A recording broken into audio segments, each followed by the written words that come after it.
Welcome back, everybody, to another episode of This Is My Bourbon Podcast. I am your host, Barry. With me this week, I got my two co-hosts, my two bestest friends. It's Eric and Swan sitting down with me. It's hard out here for a Swan. It is hard out here. I don't fit in any bird baths. Well, you said something on the pregame chats that made me really worried about you, and I'm not going to even say the word. We probably shouldn't. You gotta go listen to it, and then you can call me out or cancel me or kill me or whatever you need to do. No, I just worry about you. If that's really how it happens out there for Swans, I'll honestly worry about you. The progression, though, of call me out, cancel me, or kill me.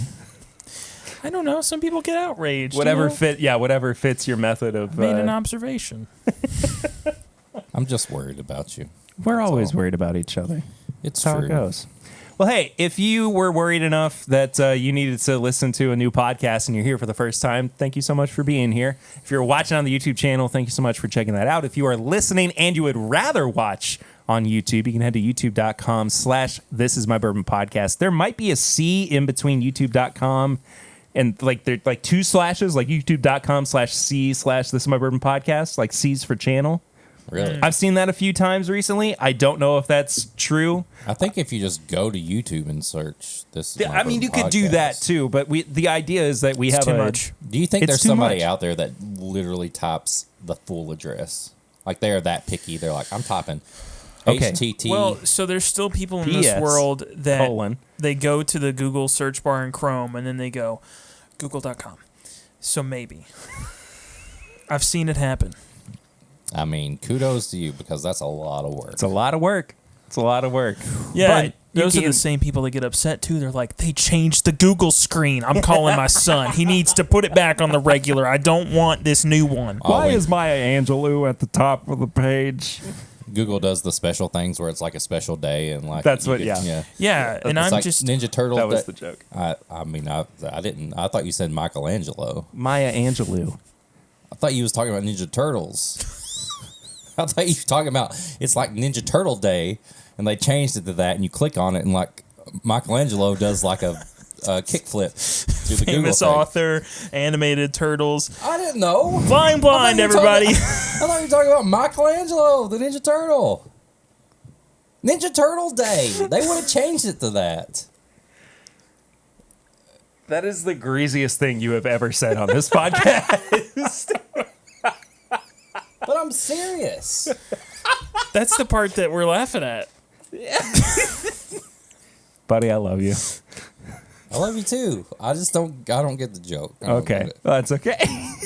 But if you want to support the show, you can head to patreon.com/MyBourbonPodcast for as little as $1 a month. $5 a month, though, gets you a bunch of bonus content, including the pregame chats, also including Pours from the Floor or Sampling Irresistible. It depends on what time of the year we're in or month, I What guess. season it is. What season? We just started season Whatever we're 3. feeling, you know? Yeah. We just started season 3 of Pours from the Floor, which is crazy. We had a really good one this week, too. I don't want to spoil it for anybody, Yeah, but it's taterific. yeah, it was probably like if you were comparing it to TV shows, it would probably have been like the midpoint where they like try to like make the big thing happen right at like episode like 4.5. Yeah. So They're trying to like tease the yeah, big event. yeah, because season 3's they're hit or miss. Yeah. Some people may hate it, some people may like it. That could be the turning point for when people decide whether or not they're Yeah, going to exactly. keep watching. Well, hopefully you keep watching right now because so. we're about to do some Flying Blind, which is how we normally kick off episodes. We do. We get blinded by something by one of the co-hosts. Eric has provided the Flying Blind this week. I have. This smells... I've already poured it for everybody. It smells like brown sugar and honey. You already smelled it? Yeah. Oh, that smells really good. It smells like waffles and confectionery sugar. Very funnel cakey. Very funnel cakey. Makes me want to go to a baseball game. I'm going to the baseball game tomorrow. Are you? I got the box again. Oh, did you really? Hopefully the air conditioner's working. You might be in a different box Well, we'll if see. that's the case. We're going to be camping. I know. I heard. Yeah. I'm not pulling out any additional notes on the nose that you guys haven't already listed, but it's really good. It's really nice. It's just a very approachable nose, yeah. I would say. That's like waffle and honey. It's like instead of maple syrup on a waffle, it's like honey and waffle. Yeah, I do almost get that like Eggo kind of, it's almost a frozen treat kind of thing. Yeah. What's too much on a waffle? This is a weird question, but like, where do you find it to fill be? every single slot with syrup? I think. Are we is what talking he's about going. too Yes. much? Like no, are we talking about too much? Like you go to Pigeon Forge and like you go to the Pancake House and It's like you can too get many toppings. too many toppings or too much syrup. No, too many toppings. I don't know if there is one. Because like I don't know if thinking that's about this, it makes me want to get a waffle, put that slab of butter on it. Yeah. That is stereotypical. Cover it in maple syrup, but also put honey on top of it. Oh yeah. You guys are doing it wrong. What do you mean? I loved when I was at EKU waiting in line for that stupid waffle machine, and then just going over to the abomination of the Jif peanut butter left on the counter Peanut and butter waffles are good. just slabbing it on there. But I And think then- if you do peanut butter, you got to do bananas. I did peanut butter and then occasionally like a little sprinkle of chocolate chips. I was very happy with that. Peanut like a- butter, bacon, and bananas on a waffle. Peanut butter and bacon is so good. Ooh, I'm okay with that. It is so good. This is my waffle It podcast. gets so savory. I would love. Can you imagine if there's we a got, there's a Patreon idea. Oh yeah. Yeah, we got a couple. So we'll talk about this real quick. Eric and I recorded a couple of Patreon exclusive things that haven't come out yet, but one of them is alternate university, Yeah. and the other one is just wholesome. Yeah. I will say. Yeah. So I didn't know we did wholesome here. we have to every now and You then. got to pay for it. Well, that's not entirely true. There's just a Patreon tier that says we get wholesome. You sign up for this tier and you only get the nice. Perry edits the whole episode in a way that nobody's ever offended. Yeah, there's no bad vibes. Yeah. Good vibes. The good vibes only tier. We have a particularly bad week, and it's like a 30-second episode. You click on it, it's just Perry going, I really tried. But instead of posting nothing, I figured I'd give you an apology. Perry I'm gets sorry. It's the intro music, a really big sigh, and then the outro music. He gets a full email that's like, I signed up for that wholesome tier, and Eric said fuck a little too many times. Yeah. And I just want to know if you're going to edit it a little more wholesome. We did have somebody this week sign up for the Patreon that requested you send them the nuggets. Oh, hell yeah. I've been waiting to do that. Have you heard about this?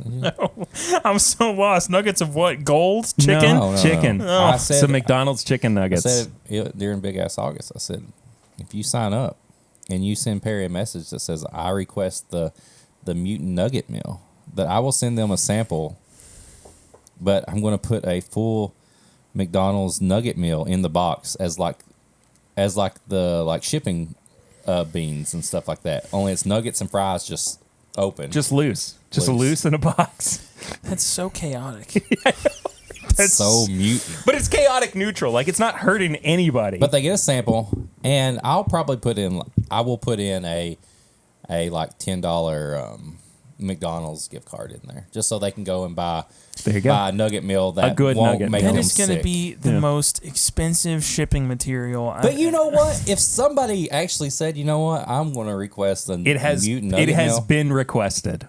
I'm What going for are it. you gonna like seal the box up with like the tape. like syrup and then just like put it together until it becomes Syrup? one?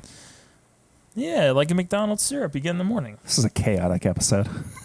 When do you get syrup with the number 5 or whatever 10-piece nugget meal? Is it not the number 7 anymore? I don't know, but I'm just saying you don't get syrup with your nugget I just meal. feel like if you're gonna ship it McDonald's style, you got to use all McDonald's style things. Do you think that you could get syrup with the McNugget meal? I'm sure you could. You just ask them for it. It could be like. Breakfast ends at 10, chicken and and then waffles? you show up at 10:01. Be like, let me get the syrup. So this is like a secret hack, a chicken and waffles from McDonald's. Actually, I would be really interested to see if I that. guarantee they would go over and just grab you a syrup packet. I'm sure they would. I don't see any reason. Like, it doesn't hurt them to. They probably charge you 50 cents, but maybe I guess, $1 with inflation. But I guess you could show up at breakfast and you could get the Thank you the for chicken. I don't know what inflation means. You get the chicken biscuit, but get it substituted with the what's the little pancake patties they use? You know, when The they do- McGriddle McGriddles. McGriddle. Yeah. I do Chicken, that. McGriddle and syrup. You just done it. I've done that, but Chicken and waffles. But I do a McGriddle like with egg and cheese. Cheese. Hold your horses. I'm not holding my horses. I'm with him. That's disgusting. That's an Cheese on a actual thing. McGriddle? That's a thing on the menu. I didn't just come up with that out of thin air. But why would you ever want cheese on a pancake? Because it's good. No, it's not. It complements the savoriness of the egg and or sausage or bacon that is already on there. No. Cheese on a McGriddle? That's blasphemy. Back me up. Back me up. Okay. Send us an email. This is mybourbonshop@gmail.com or tweet to us. Send me a DM, whatever, at mybourbonpod. Just tell me I'm not wrong. Cheese on a syrup? All right, this It is our. is a thing on the menu. I didn't just come up with this. No, I get it. Like, I'm sure they do a bacon, egg, and cheese, but like, no, I don't think anybody orders that. I do. You're the only one. I am not the only Yes, one. you are. I am not supplying enough demand to McDonald's frequently enough to where they are keeping it on the menu just for me. So if you get a big thing of pancakes, That's how supply and demand works, right? I supply and I don't know they how any supply, of I this demand. works. Yeah. If you make some pancakes, I supply the demand or whatever. and you get a side of bacon or sausage, are you going to get a side of cheddar cheese on there too? Not necessarily. I'm not saying that it's not I get weird what you're in saying. practice. It's just the only context that makes sense is in the sandwich.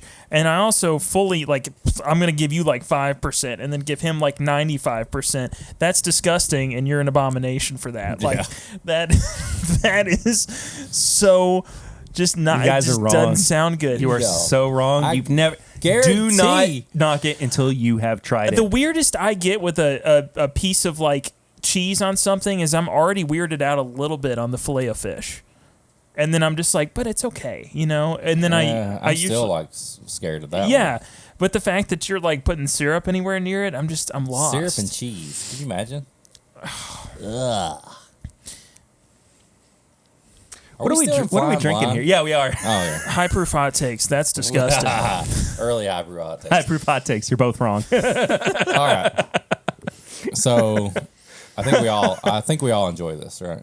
Yeah, I stared into the camera for like 2 minutes and just blacked out during that. Okay. So, before I browned reveal, Perry may have to edit this. I don't know. I don't want to. we have never had to edit something like this out in Well, the past. This bottle is like one of those NDA things, so it would be us like if somebody wanted to quote us, they would be like, they said it was from this, because I only know where this is from based on certain people saying things. Okay, so if we cut anything out, it's going to be on Patreon. Main episode, we'll cut it out. That's what I'm Maybe. saying. That's but what I'm go saying. ahead and say what it I don't is, know. because It's this Frank August. oh no, there's no NDA around this now. It's Wilderness Trail. No, like I just asked and I said, can we say there? No, it's an NDA. That's not.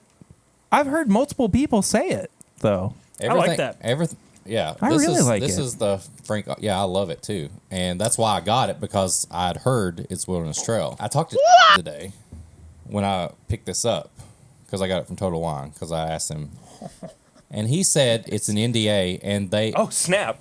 I That guess cork is ridiculous. He said Bourbon Pursuit did their review of it, and they said we can't say where it's from.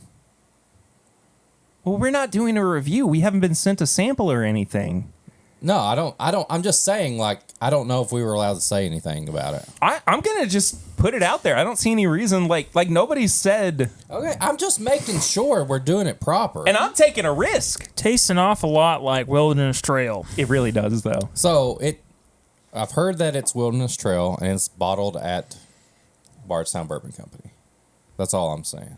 Yeah, I will say I like that a lot, and I'm excited for more stuff from them, because obviously they can Yeah. pick a really good couple They of can barrels. pick that, and this is sexy. It is very nice. It's a gorgeous bottle. And And- they've already listed a few new on the TTB bottlings. Look, this back label has already got bubbles on it. There's no reason I can't pull that off and just use this for a fucking like A decanter. for sure. I mean, this is sexy. It really is. Ooh, bourbon. I think we're gonna be okay Okay. because I think it's like one of those worst kept secrets in bourbon right now. I don't even remember who I heard it it's just from like the when you first get time. anything over 10 years old and it says that it's from Tennessee and they're like, we can't say where. Yeah, but you know where it's from. Frank August. It's 100 proof. Whatever. From Wilderness Trail. Small I'm gonna batch, make this so that I can't edit it out. bottled by Frank August, Bardstown, Kentucky. Just Distilled and aged in Kentucky, 100 proof. It's good. I mean, it's worth $65. I think is what I paid. Yeah, I think it is too. And I think they even put on the TTB filing. There's like a something in Mizunara finish that they're doing next. yeah, I think we actually saw that a couple weeks ago. so. That should be fun. I am down with this. I love the Should be really bottle. fun. I'm all in on this bottle. All right, Flying Blind Part 2. How about we'll just move hell on? yeah. How's that sound? This was blind because I couldn't read the label. Well, There's a good reason for that. I think I know what it is. Even before you've actually tried it. Yeah. Ooh, I want to hear. I want a full guess. Go for it. Everything. Guess the whole thing. I think it's that 16-year-old rye you tried last night. Oh, good guess. You are very. I know what this is. It's not. It doesn't nose like it though. But you guys seemed a little. I don't even know what was last night though. I was at work. This guy. I will say this. It's not that. But now that I tasted it, I know exactly what this is. Yeah. Oh, yep. I remember it. I remember from your guys' tasting notes.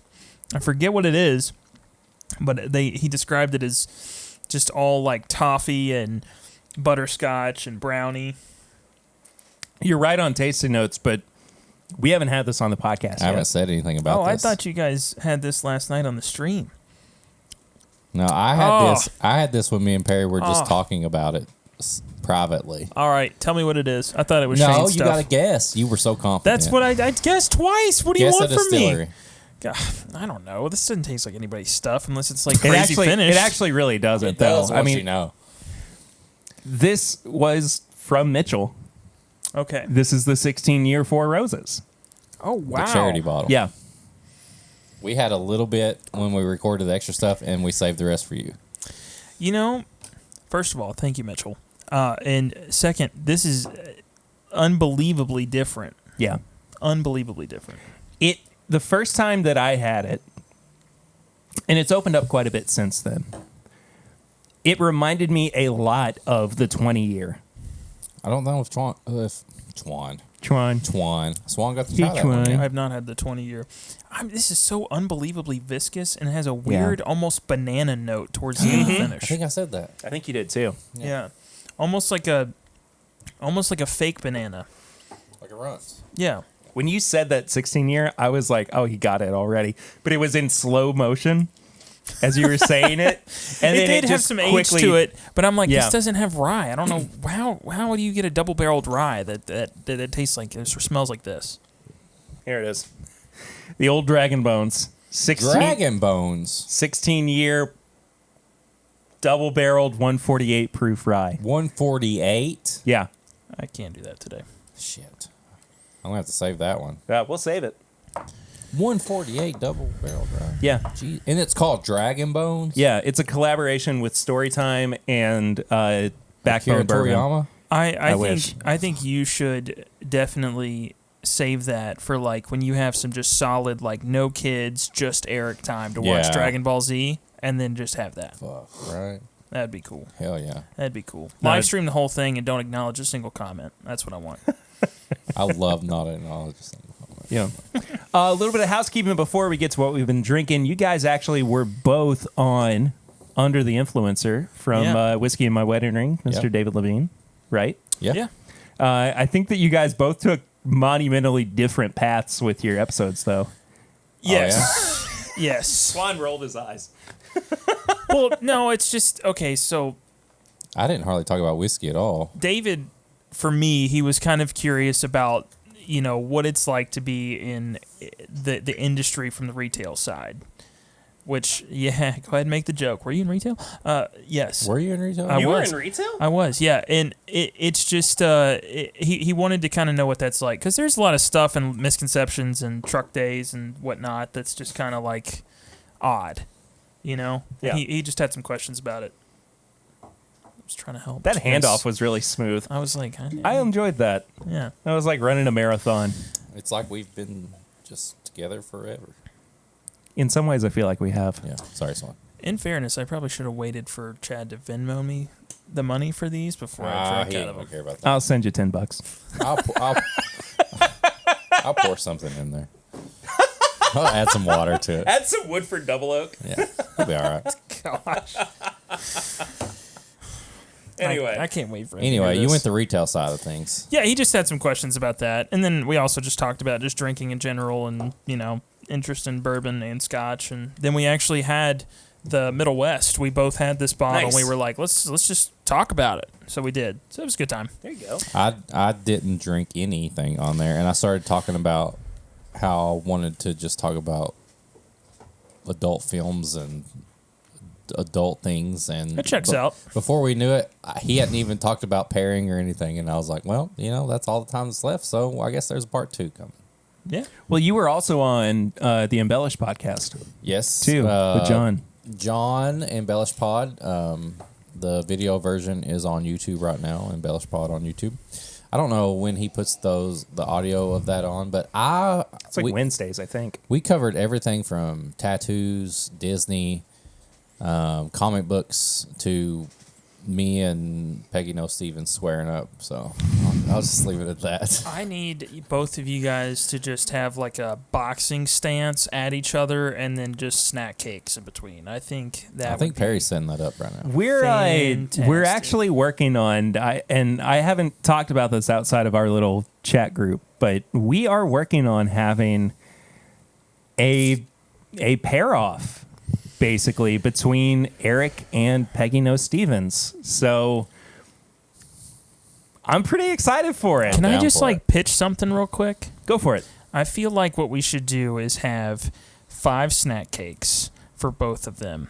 Give them access to like 50 whiskeys and just let them try to pair the best thing for each of those 5 snack cakes. Then the judges will go through. Peggy. Judges, me, you, and let's get like John involved, since it's like, or maybe, you know, Chad and all of us sit Yeah. there Fred, and man. judge the Oh, pairings. we could get Fred in on it. And judge the pairings, and then see who has the best pairings between the two. We'll make it blind for the judges, and we'll find out who made the best pairings. Peggy's like, you know, I rated the Bardstown Bourbon Company vault, so like, good luck, Eric. And I'll be like, shit. Yeah, but I think it'd be an Great. even playing ground if you had the same whiskeys. I think that's the important part. Right. I think that would be great. And also, I want to learn more from her about savory pairings and stuff like that. Like, I in all seriousness, like, she fucking wrote a book about this stuff. Yeah. So I really think it would be fun to see her try snack cake pairings, and then I would like to see her say like, "Oh, we're going to do this savory, you know, delicate treat with," and then mix us all, and then She does battle. escargot with bourbon. Yeah, and I'm like, Peggy, I don't even what? know what that is. Yeah. It's snails. It'll be fun, It would be I love hilarious. escargot. but to also see I'll something like that. battle her all day long. Well, my idea for it is that we have 3 rounds. We have savory, we have sweet, and then That does keep it a little more fair. I see where you're going. yeah, and then choose your own adventure. Choose your battle. Yeah, choose your weapon round. Ooh, a weapon. Well, that's essentially This what is you're where doing because you're trying to we're win. fine. No, I'm like, yeah, I just But we want to do it like at Bardstown Bourbon Company, Yeah. you know, like set up in their whiskey library or something. I just want to be able to go in there. I've not been in there yet, Me either. but I'm we're going to make this happen. I had a dream about that room one time. I've had a bunch of bourbon dreams recently. Well, it was just me just being like, I've I've seen had so other many pictures dreams. of that room. I can kind of, what? Huh? Huh? I've just seen so many pictures of that room. I can kind of picture myself in there. And I just remember going to Bardstown Bourbon Company, and like the time that I went, I walked around and then just kind of being like, oh, I'm in this closet just full of whiskey. Like, this is great. So the other day I had a dream that I won a bottle of Elmer T. Lee, and it got delivered to me like via mail. Mm-hmm. And it like came in this really nice display box and everything. And I was really excited. And it was less like, I was excited to drink it and more just like I was happy to have it around because it's special at this point now. And then, you wake up and you're not really thinking about it. And then something triggers it later in the day. And I was over at Mitchell's and I looked up and I saw the bottle of Elmer T. Lee that he has unopened. And I go, man, I just got really bummed out because I remembered that I didn't have that bottle that I dreamed I won. It was sad. I had a bottle of Elmer T. Lee and Rock Hill, and I gave it to my friend who's in the WWE as a gift for tickets. This is Baron Corbin. Baron, yeah. Name dropping. Well, if you see him post about that, you know where he got the bottles. I don't even know if we're gonna we have so much news to get to this week, but I don't even know if we're gonna get that far because we have so much to talk about. Let's just lightning round it. The news. Let's do it. Okay, sure. Let's do it. Say it. We'll give some reactions, even if it's an ooh ah. I mean, I got to get there in a second because I do have to ask you guys what you've been drinking recently too. You not bourbon. That's okay. Go ahead. Stag Junior Batch 14. I have been going down the rabbit It's my hole. pal, my homeboy. Yeah, it's my real. It's my sweet cheese. Cheese. My good time boy. It's my good time boy. I've been going. I didn't realize I had a Matt Berry until right now, but Oh, it sounds great. I've been trying a bunch of independent bottlings of scotch, and they've been great. that's really cool. Yeah, fun. Shut up. Oh, sorry. I've not had one yet that I've been like, I should bring this to the podcast. They would like this. So I've not brought it.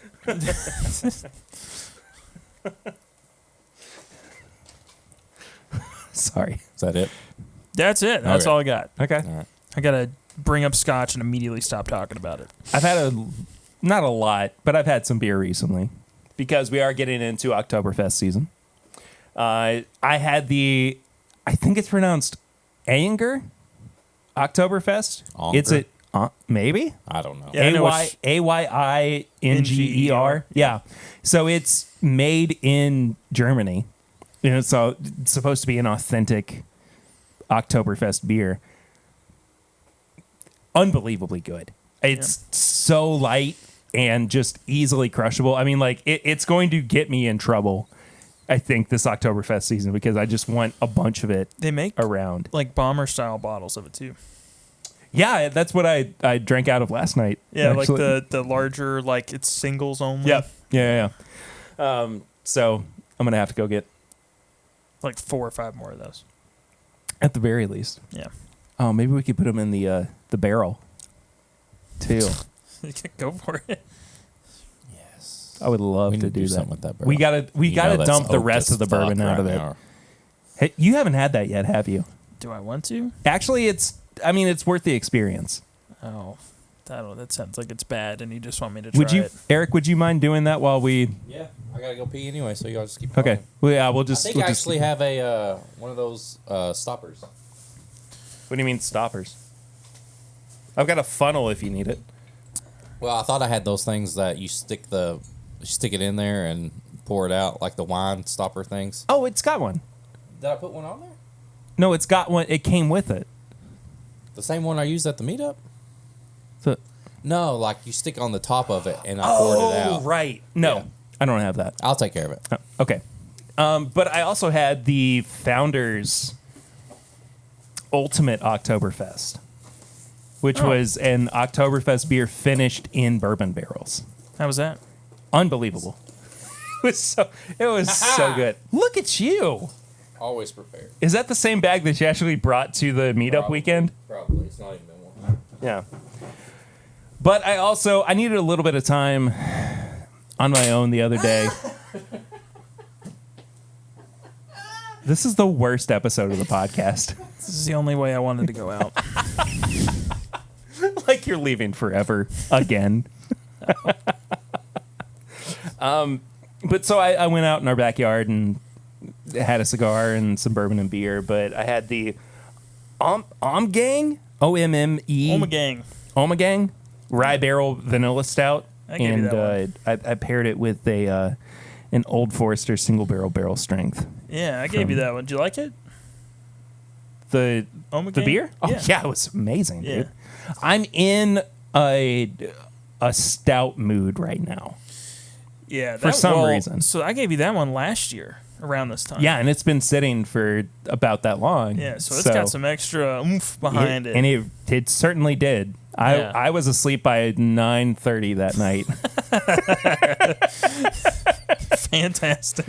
I was like, so we've been watching the new Lord of the Rings show. Yeah. And Lucy and I have been like, oh well, now we got to watch the movies over again because we haven't done that in a while, and that's kind of I'll talk about it a little bit more in tips and bits, but it was a big thing that it was kind of the thing that brought us together when we started dating, Lord of the Rings, Yeah. and we started going, oh, we need to watch the movies again because we haven't seen them in a while, and that night. I love Eric in the background just walking behind. You're on both screens, too.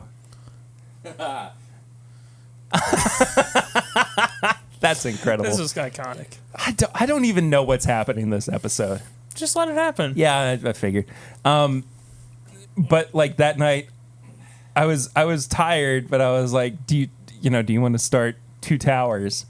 She was like, are you sure? You look really tired. I was like, no, I'll be fine. And she was like getting ready for bed, and I am asleep in the bed for a solid like 20 minutes. And she like kind of hits my foot. And she was like, you good? And I was like, yeah, let's watch it. And she was like, are you sure? I was like, no, you're right. I should probably go to sleep.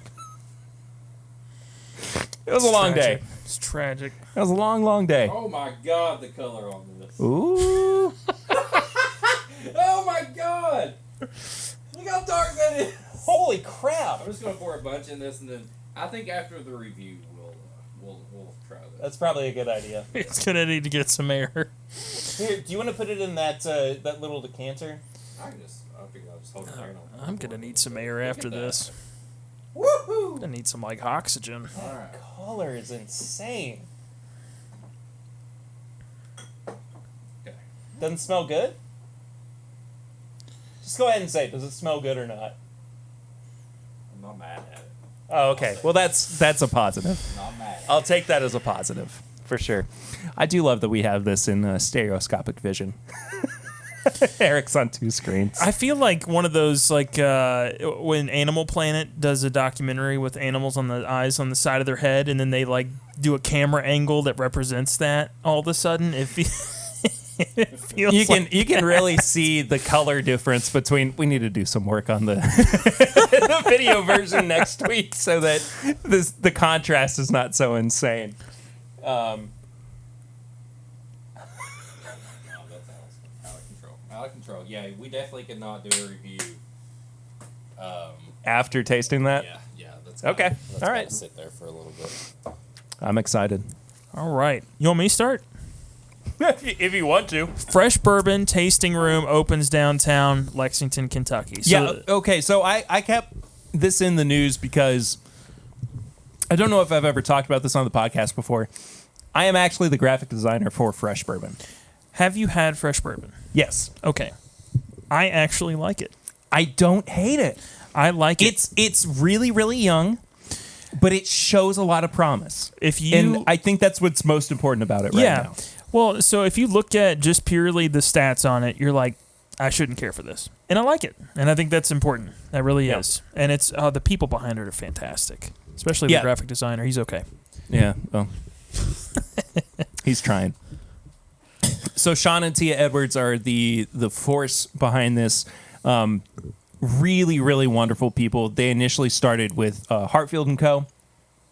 In Paris, Kentucky.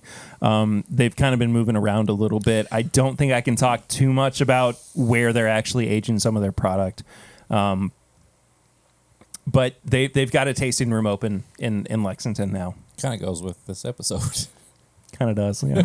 Yeah, a little bit. Yeah, Tia is so nice too. I've met her on multiple occasions, and every time she's like, hey, how's it going, Sean? And I look down. I'm like, I'm not wearing my name tag. How does she know that? Like every time. That's really, really cool. Yeah. I actually saw her in Total Wine the other day. She's It was great. nice. Town Branch has a new maple barrel stout finished bourbon out. Yes, they do. I actually saw it in their gift shop yesterday. I had a tour, and you tried we it? finished out. At I have not. I've thought about picking it up because some of their finishings have been great because they're not afraid to get lean into it really heavy. And I know that this beer you tried and you thought it was pretty good, right? I thought it was okay. Yeah. I didn't like it nearly as much as Chad. Chad loved it. Loved it. This is my daily bourbon, Chad. Yeah. Oh, shut up. You look like him right now. Because I have a fucking eye infection, so I'm glad that he looks like somebody that has an eye infection. Anyways, Well, maple stout. I'm gonna try to get us a sample of that if we can. If you don't, I will probably pick one up in the coming months. Okay, cool. Because it doesn't move very quick, a lot of their stuff, even though it should. Their single malt is fantastic. Buffalo Trace is auctioning off hand-painted bourbon bottles that represent all 50 states. Look like him now. No, it's just the glasses. God, I can't see anything right now. Just put your glasses on and get over I yourself. don't want to look like him. You're cooler than him because you can actually pull off the backwards hat. There we go. Okay. Oof.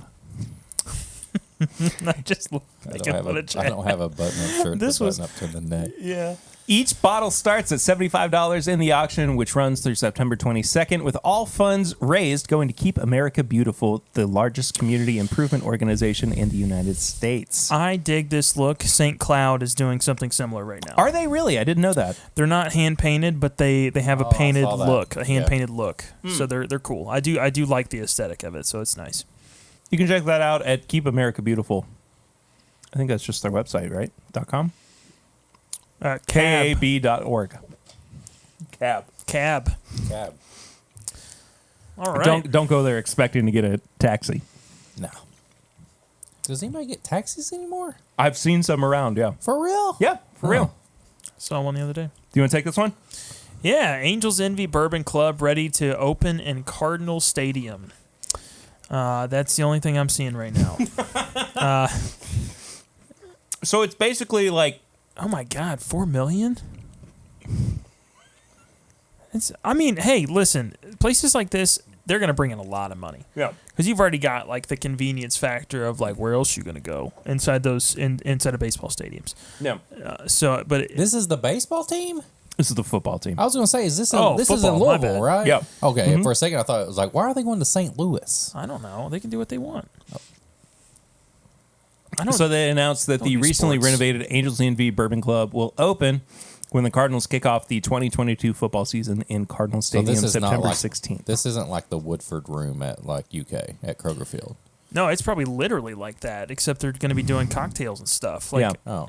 Yeah, because I remember when I worked at even just working at Rupp, you would see this giant cart that they had a gate all the way around. They'd lock up, and you'd see it going by, and there'd be Bland's and Pappy and all sorts of stuff in there, and you're like, "Hey, stop by, stop by! I'm selling T-shirts. Let me get some of that." And it just hurt. Well, if you're in Louisville and you go to the U of L football games, that's for I you. hope they have the Henderson there. That's the only thing I really like. I love that cocktail they make. Oh, the yeah. Henderson. Oh, Yeah, yeah. That thing is so good. Woodinville Moscatel finished straight bourbon whiskey. It's coming out. Joseph Brazo's Yes. just already in line right now, right? Yes. I'm sure he is.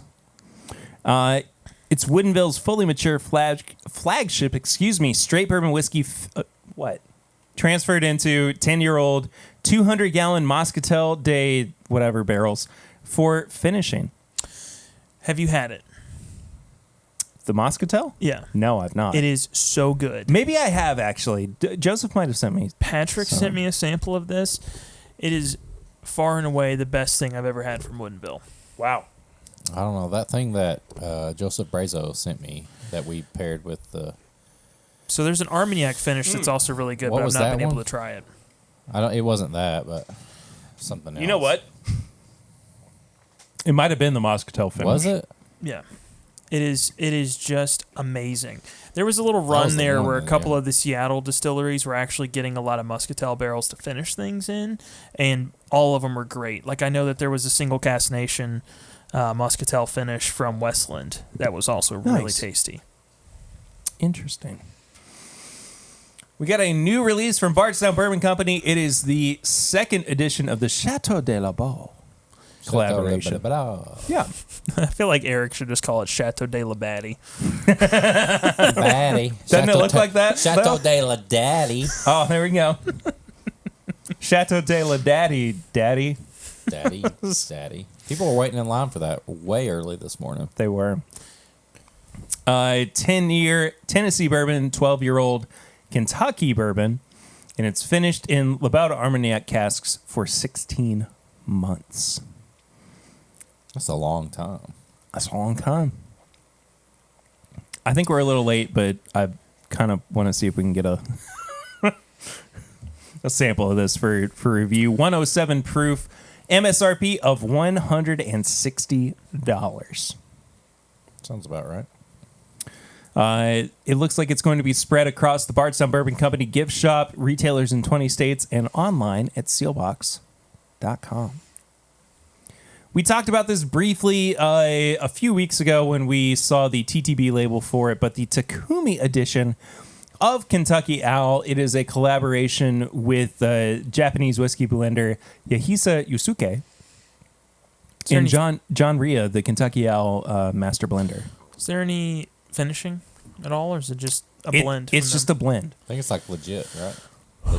Legit. Legion, yeah, It's kind of like that. Yeah, essentially. But that one was sherry cask finished, slightly. They had some of the barrels Barely. sherry cask finished and some not, and they blended them together. Yeah. I think we're going to be getting a sample of this before too long, Nice. so we'll be able to actually review it Blend of 4, 5, 6, and 13-year-old Kentucky straight bourbons. with mash bills containing corn, rye, or wheat and malted barley. 4 grain. Love it. There we go. I mean, that's not uncommon for Kentucky Owl. That was something they were doing a long time, even before Dixon left. Yeah. So it's going to be 100 proof and $150 per bottle. That's a lot of money. It is. We'll put it through its paces. Of course. There's a new online Bourbon Limited members club by the Fraser Museum in Louisville. Bourbon LTD. I think we touched on this not too long ago because we saw like a TTB label. Yeah, I think we did. Was it the Wilderness Trail rye or something? Or it was something else. Can't remember. Have you seen one of these work long term? Marianne Eves didn't do quite the thing that she was expecting to do with all that Black series that she did, and I've seen Flaviar, on occasion do pretty well with some of these kind of deals, but outside of those, everything's popped up and it's just kind of been like, oh, this is really cool, and then some people do it and they're like, it's not really worth the price. I guess when you put it that way, not really. And I think a lot of that comes from the fact that people are so interested now in local stores that they trust with picks. Yeah. And influencers that they like and they trust their palate. And I think it also sucks because, whiskey, well, actually, it's a good thing. It's a super informed customer base. So when you're like, I want to introduce you to this new cool whiskey, it's called Wild Turkey 101. I mean, of course, they're going to get more interesting stuff than that. They're going to have a lot of local, smaller distilleries. But then, once you start buying some of these really renowned brands and you've got some whiskey in your collection, you're like, everything's cool. I think I'm just going to stick with Rare Breed. I feel like it was just the same quality or better. Not to say that this will be the same. This could be the standout of the bunch, but I just haven't seen this style or this format work very well yet. Yeah. I think the format that works more is like Maker's Mark. Like they're doing like the DNA the whiskey drop kind of thing. The Yeah. barrels and stuff like that. I could see that. So it looks like... See, here's Forgate on there. Blue Runs on there, and Wilderness Trail. So it's limited to 5,000 spots. Those are 4 names that I wouldn't be mad about having samples from or whatever they're doing. I do like that a little better because it's limited. They know that they're going to be able to have X amount of spots, and then on top of it, there's 4 distilleries that I actually care about. Because everything I've had from Peerless from their gift shop, or I've had like a sample directly from them that they've curated, it's been fantastic. Just the regular shelf product has been hit or miss. So here's 2 things about this. Like I said, 5,000 seat limit, and there are 4,740 seats left. So maybe they need a little bit more publicity. I'm not sure. But each bottle, and there's no fee to join, but each bottle is $200. So you could be getting a 4-year-old Wilderness Trail for $200. You can only pick one? Well, it depends on when they come out. Like, it's not a consistent, you okay. have the option to pick these up. Yeah, you get it sent to you. A couple times a year, a few times a year, you have the chance to pick one up. If you pass on picking it up, though, you lose your seat. So if there are people waiting in line, then they can fill that spot, essentially. The only thing I could see this being good for, genuinely, is the fact that Wilderness Trail could do exclusive offerings where they allow somebody to pick a 6-year cast strength. Peerless could do an offering where they allow somebody to pick a 6-year cast strength. Do you think that's going to happen, though? I don't know. I would have to know that beforehand. See, that's the thing, is there's so much mystery surrounding this club that it doesn't seem... And I mean, truth be told, there is no risk going into it because you're not paying anything up front. You're just kind of signing up for their mailing list. And then if you don't buy the bottle that they email you about, you get kicked off the mailing list. But if you don't know what's going to happen going into it, what's the point? Yeah. It seems like a waste of time to me. If I was told, like, looking at Blue Run right there, and I know how much I like the 4-year stuff, if it was like... The high rye. Yeah, the high rye. Hey, there's a chance you're going to get a 5 or 6-year-old high rye Blue Run. I would be like, you know what? I'm tempted to sign up for that. Yeah. So, I don't know. I just take problem with the 2 that I know that are newer, and the oldest thing they could potentially put out is a 6-year and probably another 6-year. Yeah, I don't think they're going to let it. $200 for that. Yeah, that's just rough, But other than that, it's good. But if they're exclusive offerings, like I got the only cast strength 6-7-year Wilderness Trail that they've let leave the distillery, that may be worth it. For me, somebody who loves Wilderness Trail, it may be worth it for that. Let's go through some TTB labels real quick before we get into our review. Can we skip the Starlight ones? Yes. Because they just finished stuff differently, which is great. And we just tried some of them in the pregame chats, and that's great. But, I mean, most people are actually pretty hip with Starlight for whatever reason. It seems like they do a really good job marketing that. Did we talk about this one last week? Parker's Heritage. The double barrel. I think we missed it. I don't remember saying anything about it. Yeah, the double barrel blend, Kentucky Straight Bourbon Whiskey, 67% Kentucky Straight Bourbon Whiskey, aged 13 years, and 33% Kentucky Straight Bourbon Whiskey, aged 15 years. I don't think we talked about that. I don't think we did either. 125 proof. I am so all over this. I'm into this one. I want this bottle so badly. I think we missed it because we definitely talked about this Boone County, the Dalton Winery. Did we? Yeah, we did. So it's a winery, but it's finished in Anna liqueur casks? Yeah, we said, we What? talked about this. Why would it be important that it's from a winery at that point? Well, I guess I don't know what Anna liqueur is. Liqueur? The Dalton Winery is one of the most but- prestigious and popular thought you were in wineries in retail. Israel. You're in retail? Yeah. You know what liqueur is? Muscat grapes. Oh, it's just going to be really sweet. Oh, okay. Well, I'm good then. Gosh, there's a lot of Starlight though. Well, that's why I wanted to skip it. It's not that it's bad. It's not that they do a seriously good job being all over Instagram. You're right. Yeah. You're very right. Keeper's Heart. American Rye Whiskey, bold character, 86 proof? 86 proof. Yes. I love this brand. Do you really? I love them. Really? They're so good. This is a 50 ml bottle. 50 ml. What is that, an airplane bottle? Pretty much. They're probably just going to be selling this one at the distillery then. I've been to the distillery. That's a shame. It's really nice. It's super good. Barrel bourbon, cask strength, 34 batch. I said a lot of words there. I didn't mean to at the same time. Batch 34. Batch 34, yeah. Minimum of 6 years old, 114.62 proof, distilled in Kentucky, Indiana, and Tennessee. I knew I was going to have it. Yeah.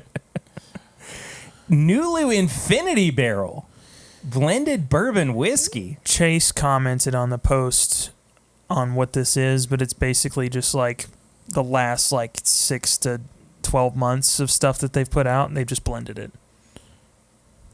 There you go. Yeah, basically a blend of all the barrels we've brought in over the last 30 months, 4-year wheated to 8-year, 36%. Yep. We got to find some of that for sure. I need a sample, for sure. 116 proof. Or at least that's kind of the placeholder at the moment. And Jefferson's looks cool. I like this Jefferson's. Mary Ann McLean, one of the earliest documented women in American whiskey, arrested for moonshining and bootlegging. Oh, hell yeah. In 1799. Bad bitch. Let's go. It's an LE blend of straight bourbon whiskeys, 50% 15-year-old, 20% 11-year-old, 11% wheated double barrel. Holy moly, 11% rum cask finish and 8% 15-year-old. That is the most... 15 or 13? 13. Sorry. That is the most 90 proof. transparent thing I've ever seen down from with them. that. Yeah, way to go, Jefferson's. That's a for great that. step forward for me enjoying and wanting something from this brand. Yeah, I want this one for sure. Mm-hmm. I want to give that a little like on Instagram. Give it a like. Give it a Share it. like. Pre-prohibition style. Straight bourbon. Oh, from Black Button? Yeah. I don't know. I haven't had anything from Black Button. I couldn't tell you. I've not heard good things about it, but I could be very much wrong. I think that's about it, unless you guys want to bring something up. No, a lot of them are smaller brands that just needed to, go through the TTB process. But I mean, I probably won't see most of these hit anywhere near me. Yeah, it's weird how the TTB has kind of been recently, that you just see, and I think we talked about this not too long ago, but you just see a bunch of labels that you don't know anything about. And typically it's just like sourced bourbon going into, a pretty generic bottle. Or a finish or something But like yeah, that. exactly. Yeah, poor Starlight. They must have somebody just employed just to put in TTB filings. That's called a graphic designer, because that definitely falls under their I'm their waiting range of on like a jobs. snack cake finish from them, because I feel like they've been through every spirit finish. I think you should try to find the ice wine that they did. Really? I think that would be very confectioner sugar-esque. Yeah, we talked about that. Or Tokai. Anything Oh, Tokai yeah. would be real confectioner sugar-esque. I'm down. Hi. Like that Penelope Tokai. Looks like Tokaji. Yeah, we had that at me and Perry had that at Whiskey Weekend. Mm-hmm. It was really good. I liked it a little more than Perry did. Yeah, Because it's very sugary. Yeah. Oh, yeah. I wasn't a big fan. I of haven't it, seen but any around here. I haven't at all. Yeah. Nope. There's some barrel products that are finished in Tokai. You can find them. They're Really? private premiums or private selections or Oh, whatever. right. Yeah, With yeah, the yeah. blue. Yeah, a few of those are finished in that. And there's some scotch that's finished in it too. Not that you would want that, but No. Yeah. it was literally called Tale of Cake I'd try it. from Glenmorangie No. or Morangie or Okay. whatever it You is. can buy me on it. Okay. You can. You're you going to could go, this is scotch. You could trick me into it. Great. Shall we move into this review? Eric is just busting to open this bottle. My shorts got a little tighter. Yes. So this is a new release from one of my favorite places, Willett Distillery. And I don't know. Will it Distillery? Patreon's getting that. We're cutting that one out. What do you mean? That was so bad. That was so bad. Well, it's like Willett Taco, but Willett Distillery. All right. look, fresh crack. I get it. Thank you. One of my favorite things is taking Good burp purple warning. foil and peeling it apart. Ooh, look at that. So I've mentioned several times that I'm a big Willett fan, and it's been mentioned that I believe Perry is more on board than Swan. I don't Swan like it. straight up told me he does not like Willett products, and that's okay. I'm not mad at that. But I'm pissed. I'm pissed. I'm not going to go on. I'm not going to go on a rant or anything. I get it, and I've said it before. Some people like it, some people don't. But I'm a fan, and the fact that this is an 8-year weeded blend Of their own distillate, of right? their own distillate, Yeah. and the fact that I've had single barrels of their weeded mash bill Yeah. at 5 years that I would pay bukus of money for, this made me very happy. So I am looking so forward to trying this, and I have a lot of hopes and expectations for America. America. So the weird thing with me and Willett is when I first started getting into whiskey, I actually really liked it. I thought it was amazing. I had quite a few bottlings from them that I really enjoyed, and then I kept going back to the same bottlings, and the longer I drank them, the more I disliked it. Oh, the color's nice.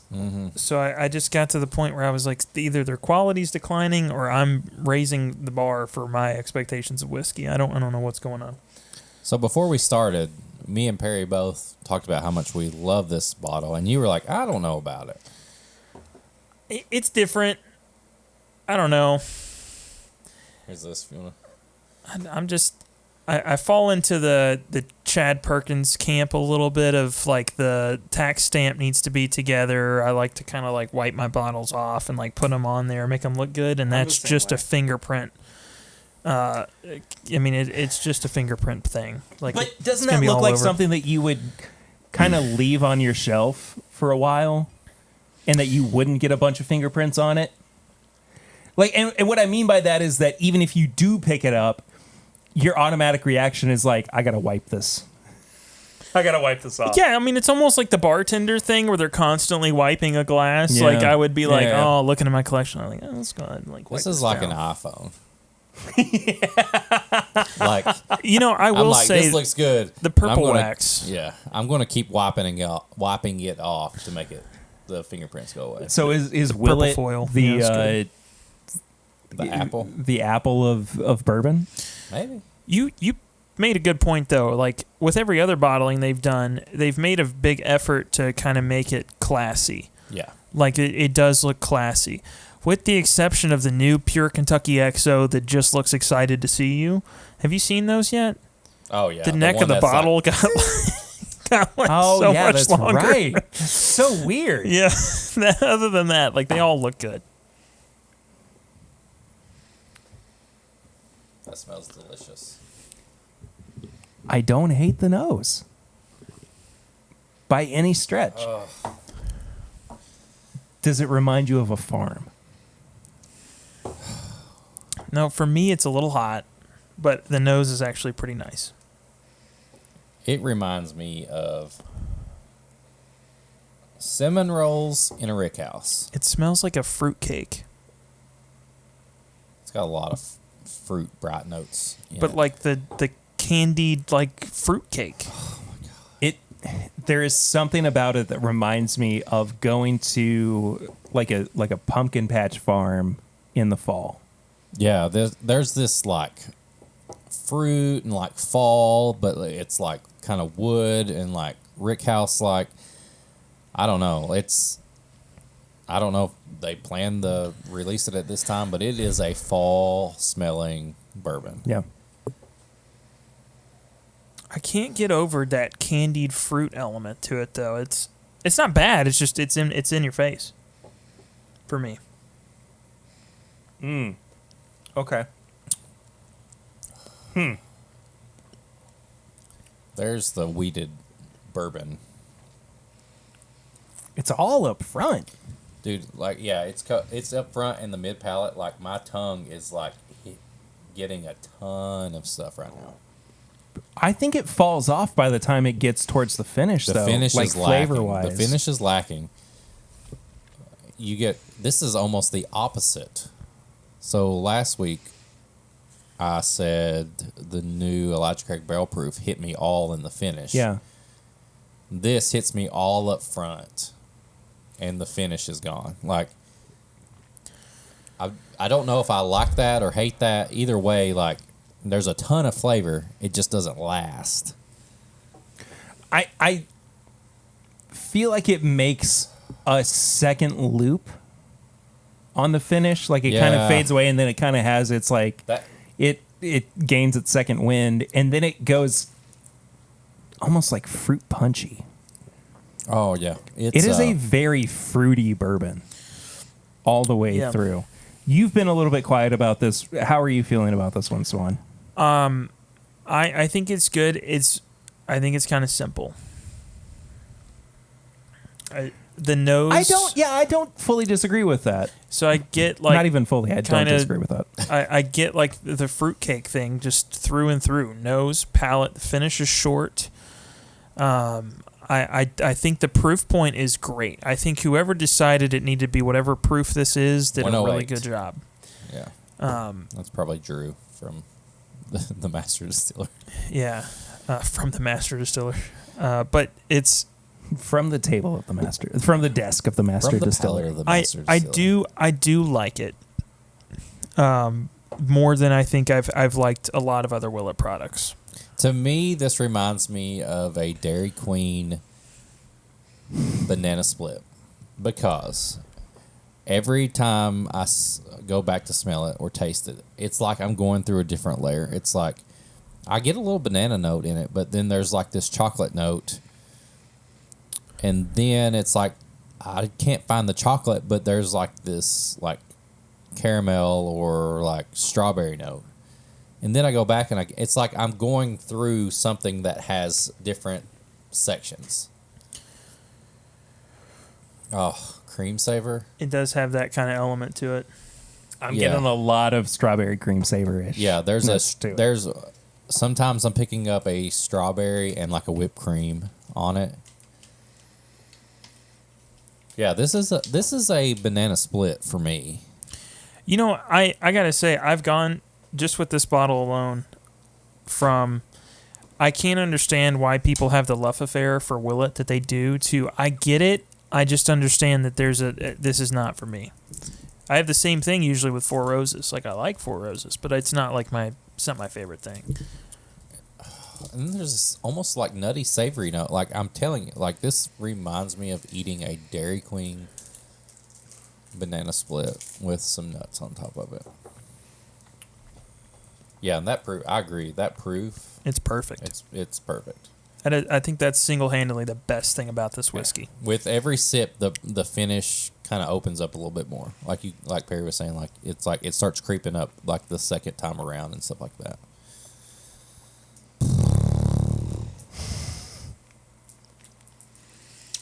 I try it with the cream savor. I am. I'm just wanting to like pour like so much more of that, and I know how much I paid for it. And I don't know if I can do that. Oh, pairing it with the cream savor. It's all of a sudden strawberry shortcake. Oh. Yeah, and it's got like and it's got, it's that fake, like you buy that plastic, like tube of like strawberry filling and you put it on a shortcake. Mm-hmm. And it's like you're just putting strawberry filling all over that. Oh. I don't hate this. I think that the price is way too high. Well, that's standard for most Willett products. I know, but if we put it like amongst other products on the market, it's almost offensive that it's $250. Yeah. I mean, rare That's breed, Willett. a blend of 6, 8, and 12-year-old bourbon is $50 a bottle. Yeah. It is. I could not, but I will say I could not take I can't drink a thing of rare breed and say that I get 15 different flavors from it. I can't say it's I don't know. I'm not trying to defend it, but like When I drink rare breed, I'm talking while I got this candy in my mouth. Like rare breed, it's like I know exactly what I'm drinking and all that, and like I don't go back to rare breed like each sip, and I'm like, oh, there's something more there. I don't know. I think there's just layers to this that put it a little bit above. I'm not defending the price. That's going to be definitely the lowest score. But I don't know. I think a wheated bourbon at 8 years is kind of that sweet spot, 8 to 12. And then it starts kind of getting a little oaky or a little, you have to really be precise on it when a wheated bourbon gets a little older or when a wheated bourbon is too young. So 8 years, I think, is perfect.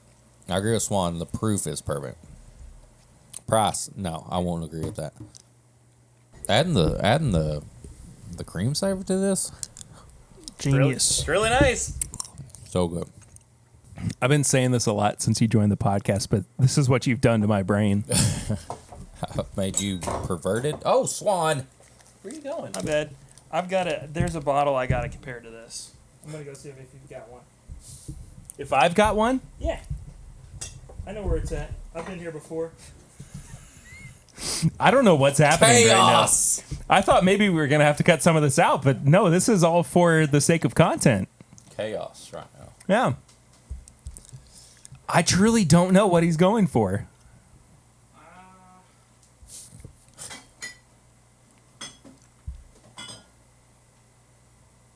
Oh, another wheated bourbon that's around the same age that you don't have any left of. That we're about to kill a bottle of. Okay, let's do it. Do you have any 107?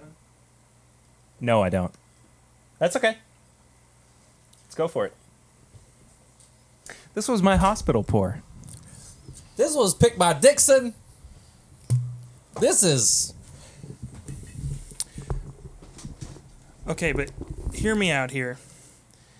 I feel like if you were to pay for this on secondary, this would be roughly the same price. more or same price as you're this right. Willett. Exactly. And I've yet to see this on secondary anywhere. I have. and you've unanimously said that this stuff Perry is Flips. You heard it first. perfect at the proof. I didn't put it up on secondary. I just saw it on secondary. I'm just playing. I kid. Woo!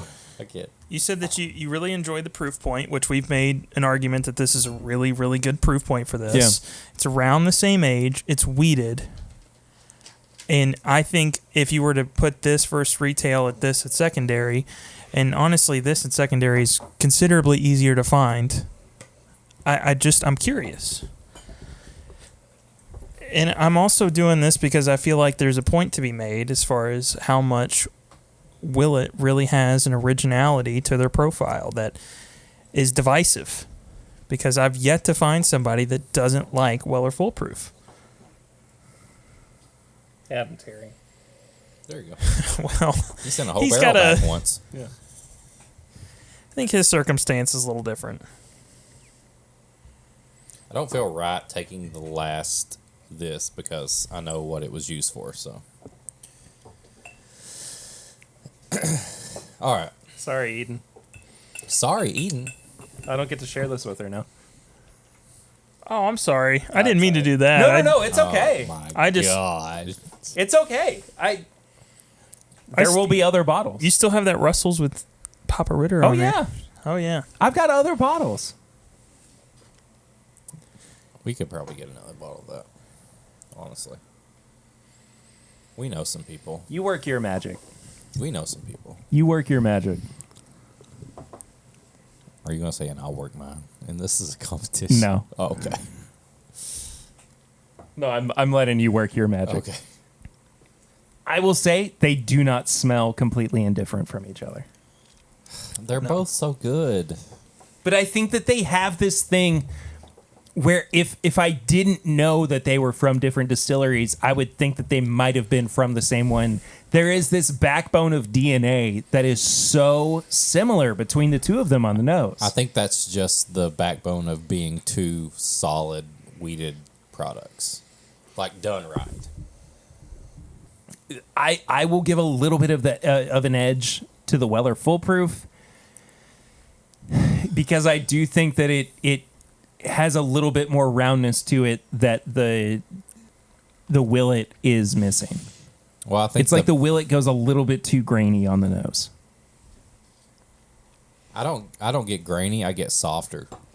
I think that little bit of proof really makes the Weller punch a little harder. I'm with you on that. So I think genuinely the Willett drinks a little softer, a little more kind of well-rounded as far as just how flavorful it is without being like punchy. Yeah. Which is nice because you want bolder flavor, less ethanol. That's really the goal of going higher proof. And I think they do it just as good as the Weller, if not better. My problem with it is I feel like I'm on a journey with the Weller. I feel like I get a nose, I get a palate, I get a finish. It develops. The Willett, I feel like the nose and the palate are dead on. They are similar. They're fruitcake, they're confectioner's sugar, they're bright, they're sweet, they're a little chocolate. That's great. But it's the same on both. And then the finish is like non-existent. And that's great, but I've given that quality to whiskeys that are $60. I think the finish on the Willett is lacking on the first sip. I think you taste the Weller Full Proof and you get a big finish up front. You go, like we said before, as you go to the second sip of the Willett, like the finish starts opening up and it's like, here it comes. It's like, it takes a long time for this finish. And is that a good thing or a bad thing? I don't know. Usually I like a big finish right up front. Yeah. And the Weller Full Proof has that up front. The Willett is kind of like, here it comes. It's like a slow burn as opposed to the Weller that's right at you. Yeah. I mean, I'm good to start scoring it. I think you guys are gonna. I'm gonna be honest. I think you're gonna score it significantly higher than I will. Let's review. Nose, palate, finish, and price. Each category is out of 5. Final score out of 20. Guys, nose on the Willett black bottle 8-year-old wheated bourbon. 108 proof. Everything else. I give it a 4. 2. I mean, I knew this was how it's going to be. Yeah. I've had too many 5-year Willett products that I absolutely loved and everybody else hated. So I gave it a 3. I was right in the middle. yeah, I wasn't expecting that. I just don't like the nose. It reminds me of the other Willett, like even non-Willett branded products that are on the market. And truth be told, I just don't like the old Bardstown bottling. I love that. I know you do, and I feel really, really bad. Why? Because I don't give a crap. Okay. I mean, I said this the other day on John's thing. I don't care. no. Like, we're all different. Like, that's the point. Like, there's going to be somebody that agrees with you. There's going to be somebody that agrees maybe with me. That's why there's not 5 bottles on the shelf and just rows and rows and rows of them. Yeah. No, I don't care a bit. You never have to feel bad. Well, I gave the nose a 2. That's fine. And I gave the palate a 3. Okay. I also gave the palate a 3. I gave it a 3.5. I like the nose a little bit better. I think the palate is solid.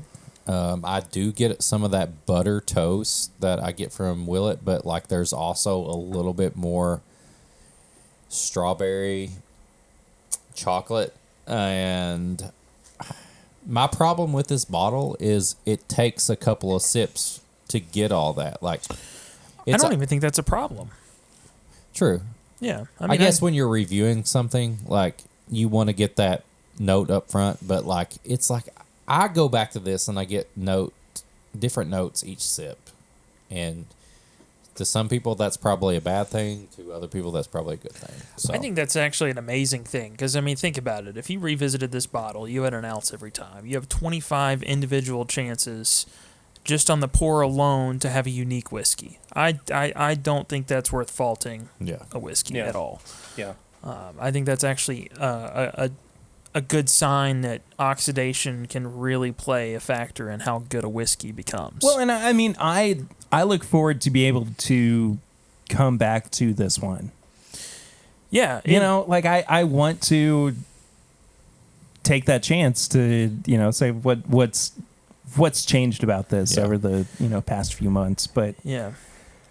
If I were you, to be honest with you, I would see if I could find one of those bottles that has like a glass topper that really like seals. You know what I'm talking about? Yeah. Like Town Branch does with theirs. I'd pour half of this in there, and then I'd leave the other half in this bottle because those don't oxidize hardly at all. And this is so unique. Yeah. And I think that if you don't, I don't, for whatever reason, I'm getting the feeling like this one's not going to open up well. And it should stay exactly how it is. I don't know. Could just be, I don't know. It's different. Yeah. Finish, I really don't like, just because it's so light and there's just not much going on. I gave it a 1.5. I gave it a 2. I gave it a 3. Only because I like that it opened up with each sip. Like it was like, I got a little bit of nuts and a little bit of banana and all that after each sip, but like it did. I'll admit it took a couple of sips for the finish to open up. So, but that was kind of unique to me. I gave it a 3. So, there you go. I think this is the part where, Well, I mean, even I can't agree with the price. yeah. I will give it credit for being somewhat of a collector's piece. I mean, that is definitely going to be something that people see on a shelf in your whiskey collection and go, "What's that?" Or I want, can I try that? Like I did. Yeah, exactly. Yeah. From that perspective, I mean, it's a pretty approachable price. I mean, you're not paying like, you know, a couple $1,000s just because it's in a nice crystal decanter bottle. Yeah. Yeah. And even still, I mean, you know, that whiskey that goes into that might not be 8 years old. So call them out, why don't you? Yeah. Say the release. yeah, Woodford Baccarat or whatever the crap. Baccarat or whatever Baccarat. the crap. Yeah, I I like don't know. Better whiskeys on the market, better values on the market, but I think that overall, considering, I'm not overly upset about the price on this. Yeah. I wish that it were a little bit more affordable. Do I think that this needs to be $80 a bottle? Not necessarily. I could see this pushing maybe $125, Yeah. but it's definitely not a $250 bottle of bourbon. I'm giving it a 1. Okay. I'm being very generous, I think, with the price. Yeah, I mean, the only thing that I'm giving it a 1 for and not a 0 is the fact that it is very unique in flavor profile. And it's the first thing they've done in this bottle. It's going to be a collector's item. That's cool. But realistically, you've got Larceny, you've got Old Fitz. I'm sure at some point we'll have an 8-year weeded from Wilderness Trail that'll be half the price, if not less than half the price. Yeah. I mean, they can't even say, well, we're a craft distillery and we had overhead to pay. No, I mean, Wilderness Trail's a craft distillery too, and they've got overhead to pay, and they're still going to be able to come out with an 8-year for less than half the price. I just don't get it. I think this is Willett's kind of scheme that they've had for a lot of their bottles. I mean, I've seen some of the 16-year-olds ones come in for like $1,300. You know, I mean, they're expensive. They always are. Purple wax means expensive. I mean, I've known that ever since I've gotten to whiskey. Is like, if you really want something with purple wax, be prepared to pull out your wallet. Like, that is it. Or the foil at the top. But it's difficult for me to justify the price on this one, especially for it being, in my mind, just like mediocre plus. I just, and again, this is, I'm not the target for this. They've got their audience that's already built. These are the guys that are going to wait out at the distillery that are going to be sending 15, 20 texts the second that it hits the TTB, that are going to be messaging every store owner from the second it hits the TTB about it every single week. I get it. They've got the audience. They're going to pay for it. It's not me. I don't like it. I think it's interesting. It's got a cool fruit note to it.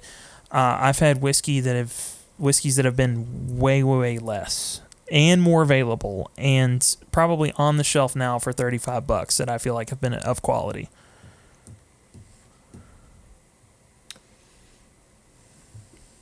I think this blows it out of the water. It's not a wheated bourbon though. Like I mean, I get that it's an 8-year. I mean, I don't know. I'm in the corner here because like you know what I'm getting from you 3. right now is because I am an older brother. I know when my little brother is upset with me. I'm not upset with anybody. or kind of just like doesn't want to fully express the disappointment of a situation because they're trying to be quiet about it because they don't want to rock the boat. I don't feel like it's bad. I mean, 1/3 of the people on the podcast really enjoyed it, and I don't think that's a bad thing. Because there's been whiskeys where all 3 of us have hated it. Yeah. Can you imagine if 33% of the people that tried the stuff enjoyed it versus 0%? That's a big swing, you know? Like, I don't know. I don't know what to say. I would just say more for you, man. You got more to yourself. Well, that's true. Yeah. I won't share it with anybody. That's not true. I will share it. I don't know. Like, I'm trying to also be defensive because I don't want to like just sit here and bash something that you clearly like and are enjoying. And I came into this though knowing that I was going to be the odd man out because there have been 5-year single barrel wheated Willett's that I would pay more for this. Yeah. And I know that. And it's like, to me, I think it has layers. I'm not going to say that the price is great because it's not. Like, if this was $150, I'd probably buy 3 of them. But I don't know. I just enjoy that profile. Like, I enjoy, even on their bourbons, the buttered toast note. Like, that's one of my favorite things. Like, even when I first started, like, actually, like, diving into bourbons, like the buttered toast thing, and I get that a little bit here, but I also like knowing that OBC weeder and the Goodfellas weeder that I had that was 5 years. Like, there's just these notes in there that I enjoyed and that I would pay more for. So I gave it a 3. I mean, and that's just probably a 3 based on what I like. I mean, if I'm introducing this to somebody else that's never had it, like, no, like, I can't recommend them paying $250 for this. That's the thing is, if you rated a 5 because you loved it, you could give this thing a 20 out of 20. No one cares. But that's the thing is, when people go in and they like, okay, I bought the last 4 bottles Eric recommended, and I loved all of them. And then they buy the last 4 bottles that I fell in love with, and they're like, I didn't really like the one Swan. I don't know what he's talking about. That's fine. The people listening to the podcast are going to go, everything Eric talks about and he loves, I'm buying that. I'm buying every bit of it. And that's fine. I don't know if you want to say that, but like I'm the I tried the funky nerds, yeah. Yeah, fucking brother. But I'm not offended or anything like that. Like, but I feel like this is like one of those, like, I knew when we were getting ready to review this, I was like, I'm probably going to be the odd man out on this. Falling into the vacuum of Willett products. I mean, I think that I would probably score it a little bit higher just if I only was focused on their bottlings. Yeah. And I've tried to just be as objective as possible comparing it to, the wider market. But that's also just my own bias. Yeah. So I don't know. I think if you put this at $150, it's a 17 out of 20. Swan brings up a good point. Very quietly, but he brings up a good point. We have 3 larceny barrel proofs in front of us. Well, I only know one of them is good, so. Okay, 2 of them are good. One of them is great. No, one of them's the best of them, and it's better than all the Elijah Craig. But like that B batch is amazing. Yeah. But the other- C batch is still really good. It's just not Yeah. as good as the B. Yeah, but it's not anything that I would bend over backwards to get. This is the end of the podcast, I think. I'm it feels done. it Harry feels just it kicked me feels off. like, no, it feels like we're like, dissenting into disagreement that we can never recover from. Like it's not like that. It's totally fine. Swan, do you have to move? Just kidding.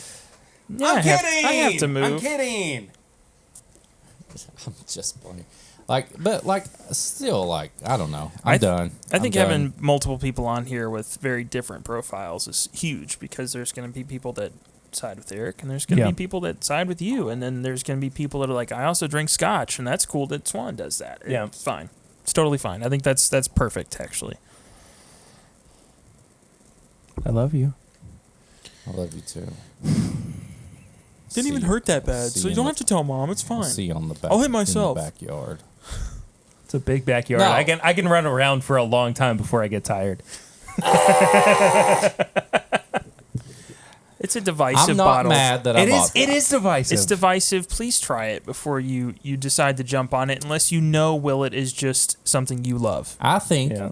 if you enjoy Willett products and you know that you're going to pay that much, you're not going to feel bad about Yeah, this. for sure. If you're somebody that's like, you know what, I'm ready to give in to the hype and all that, and you get this, you're probably going to be a little disappointed. Yeah. Ask for a sample, ask to share a bottle or something like that.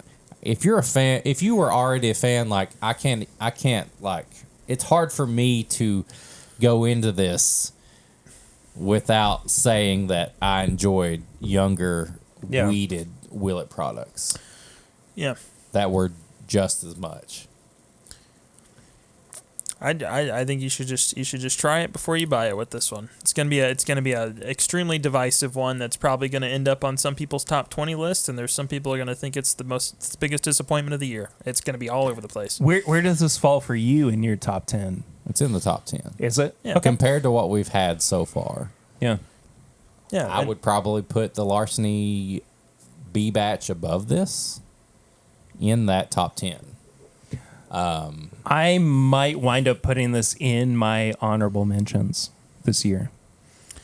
Yeah. That's good enough for me. Okay. That being said, I gave it a 9 out of 20. I did also give it a 9 out of 20. I gave it a fucking 13 something, so. I'm just going to bottle chug it right now. I'm just going to finish it all. That would You be know, really, really- fun to see. No, it I just have a weird feeling that's going to oxidize weird and get kind of like once it gets some air to it, it's not going to be the same. So maybe it is one that you're just like, you know what? I bought this just after my birthday.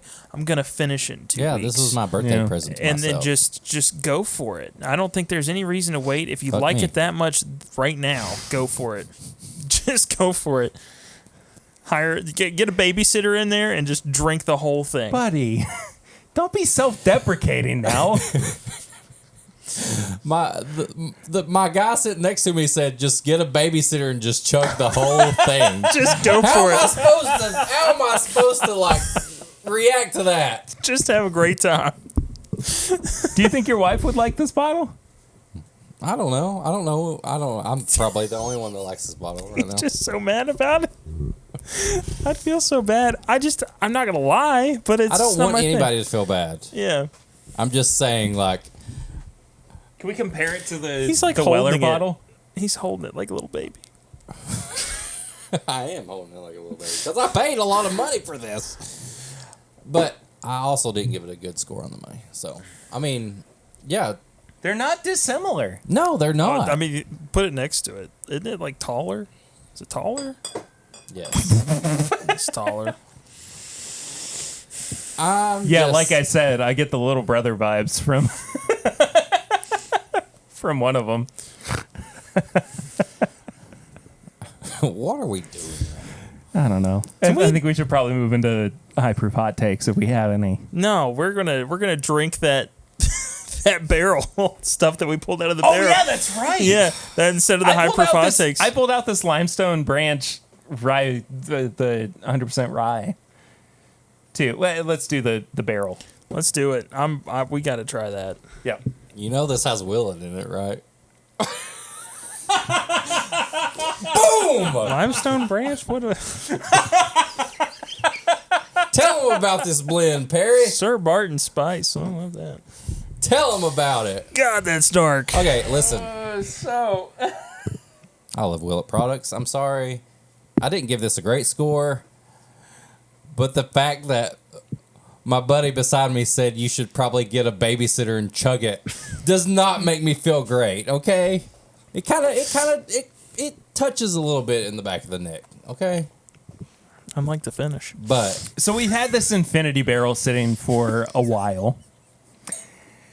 And the blend of it was rare breed yeah, and a Willett single barrel. 8-year rye. Yeah. Just drink it out of the I was glass. just going to say, yeah. Oh, it's so barrely. And it's been sitting in this barrel for a long time now. But Months. at the time of the tasting, this was 2 weeks. the favorite Yeah. out of most of the stuff. And there was an Elijah Craig 18 in there. It smells like a shoe store. Doesn't it though? Like the leather smells of like a socks. of a shoe store. Yeah, it smells like cotton to me. Like cotton and like Nikes. Oh no. That we got to dump that right now.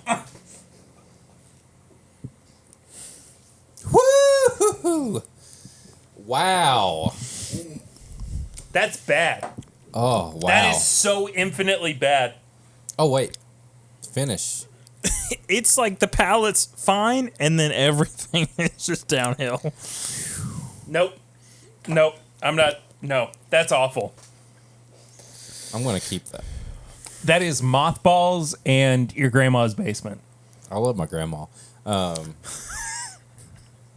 There's something on that finish that I really like. I hate that. I'm not finishing that. Here. Here, you can just. Dude, I love the finish on this. You know, I'm sorry. I don't even like that a little bit. honestly, Yeah, I I'll could take the see finish that on that all being day. good in, like, if you had a barbecue recipe that needed bourbon, and it was just like an overwhelming kind of flavor. The after finish is not good. No, nothing about it is good. If I could just stop it from finishing, it keeps finishing. Like this is a bukkake right now. Like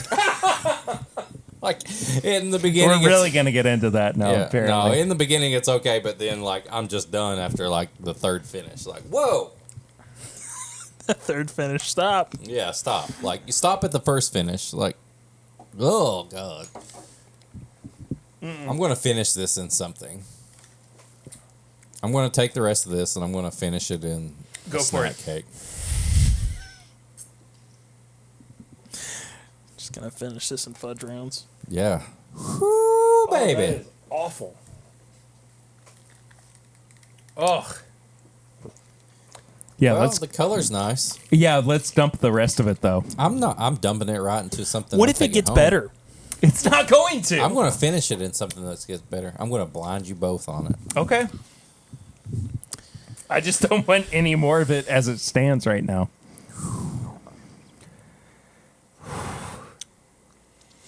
All right, I really don't like that. somebody get us out of here. We have to do tips and bits.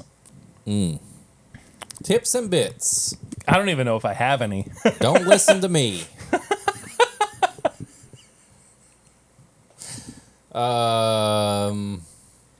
I watched The Samaritan on Amazon Prime, which is How'd you like it? it was so bad. Just like This that is- Willett. This so bad. Okay. Just leaning into it a little, you know. I don't think anybody said this is so bad when you said the review. No, I didn't. I've had worse reviews literally since Yeah, I've I been know back. you have. Yeah, I listened before I was even on this podcast. I know what you do. He just really hit me with I know more than you do. Yeah, No, I've said I've listened. I know you're really bad. You know who we are. You know, this just hit me. The younger brothers of Jimmy Jr. from Bob's Burgers.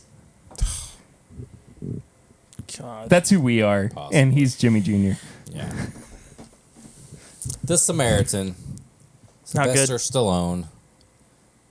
Superhero movie. Not good. Not bad. If you have young kids that want to watch a superhero movie, they're Wait, probably I thought you said it was bad. not good, not bad, not great. Neutral. Neutral. Oh, okay. If you're a 9-year-old child. If that makes sense. Okay. I just don't feel like he should be making super. I think No, he has the fake, Italian stallion. I think he has fake teeth in it. And the de-aging CGI flashback looks like a video game. But it's basically a superhero movie. It's a superhero movie about two twins that land on Earth. One supposedly bad, one supposedly good.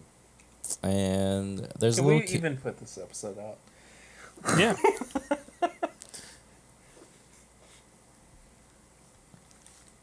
Yes. Okay. Yeah, we can. We should. It's better called than The another Power benchmark of- episode. Vecna. Editing.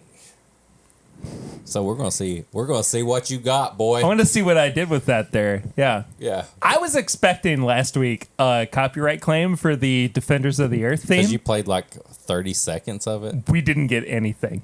Okay. Well, It was completely clear. You can do whatever you want then. That's not true. If you have little kids and you want to watch a superhero movie that's not great, but they're going to enjoy it, watch The Samaritan. Otherwise, skip it if it's just you watching a made for Amazon Prime movie. So, skip it. I'll do that. Tips and bits for me. I went back and rewatched all the Harry Potter movies and just been going through basically everything HBO Max has Wait, to really? offer. Yeah. I did that recently for the first time. Yeah. You rewatched them for the first Well, so time. I watched I'm all gonna of them. pee and cry in the bathroom. I watched So, all of them except for the first one. Because the first one, like, it kind of takes you out of the immersion a little bit when you see him in the Quidditch scenes.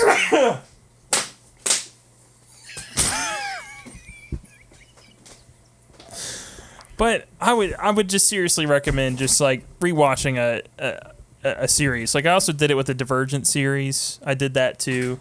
Rewatched all those. Yeah. Those were actually pretty good. I think that one was kind of hard to follow because they changed the name of it. It wasn't like Divergent 1, 2, and 3. It was like Divergent, Allegiant, and something else. Right. And so I watched all those again. And I've just been having a good time like rewatching like full series of things. And so I've been doing that and just pouring some stuff. And honestly, like the Middle West stuff that I've been trying, I've tried 3 things from them now, and all of them have actually been pretty good. So tips and bits usually does not include whiskey, but seriously, I would really recommend checking out some of the Middle West stuff. I could see some people being like absolute fanboys of it in the near future and like really pressing for it. And even then, like when I heard about this, it was because of somebody really gushing over it. So I would watch some video series again, like the full movie series of something, just like back to back, or try to stay up for 2 Towers and watch all the Lord of the Rings fall stuff. asleep very quickly. Yeah. I'm going to very quickly do mine because I think it's going to be funny for us to start wrapping up before Eric gets back. Mm-hmm. But the new Lord of the Rings TV show on Amazon is so good. I love it so much. It reminds me a lot of the Peter Jackson movie. He's my good time boy. My sweet cheese. We didn't make it. That's all right. But it just feels like it is in that same world that the Jackson movies were created in. And I know that they're not like 100% accurate to the books and whatnot, but they are still so enjoyable and rewatchable. And Two Towers is one of my favorite movies of all time. I think you're hitting on some of the same things I was hitting on. It's just really nice to like immerse yourself in a universe. Yeah. Oh no, for sure. And instead Absolutely. of, because I mean that's what everybody's loved about Marvel. Please bottle chug that. That's what.